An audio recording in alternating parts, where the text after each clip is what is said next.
साथीहरू, आज म तपाईहरुलाई एउटा धमाकेदार एक्सन फिल्मको बारेमा जानकारी दिन गइरहेको छु।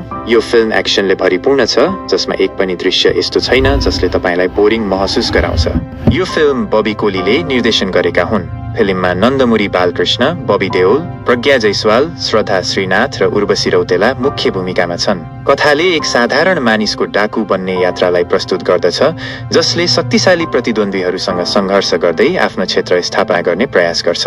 फिल्मको कथा भन्नुपर्दा, फिल्मको सुरुवातमा मुख्य पात्र नन्दमुरी बालकृष्ण एक सामान्य गाउँले मानिस हुन्छ। तर जब बबी देओल शक्तिशाली खलनायकको रूपमा आउँछ र उसलाई अन्यायको शिकार बनाउँछ, उसले बदला लिन अपराधको बाटो रोज्छ। ऊ अत्याचार, षड्यन्त्र र अन्यायको विरुद्ध लड्दै आफ्नै तरिकाले न्याय खोज्छ। के ऊ अन्ततः विजय प्राप्त गर्न सफल हुन्छ? यसको जवाफ पाउन तपाईले फिल्म अवश्य हेर्नुपर्छ। यो फिल्मको बक्स अफिस कलेक्सन र दर्शकको प्रतिक्रिया भन्नुपर्दा, फिल्मले बक्स अफिसमा धमाका मच्चाएको छ। पहिलो 2 दिनमै करिब रुपैयाँ 40 करोडको व्यापार गर्यो। 12 दिनसम्म कुल कमाई रुपैयाँ 83.5 करोड पुगिसकेको थियो।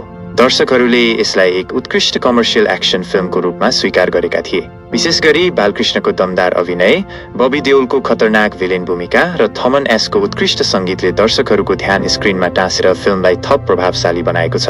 के उसले अत्याचार र अन्याय विरुद्धको लडाईँमा विजय प्राप्त गर्छ त?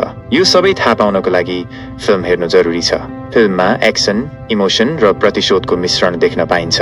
यो फिल्मको नाम रहेको छ डाकु महाराज। फिल्म एकदम धमाकेदार रहेको छ, त्यसैले हेर्न नछुटाउनुहोला।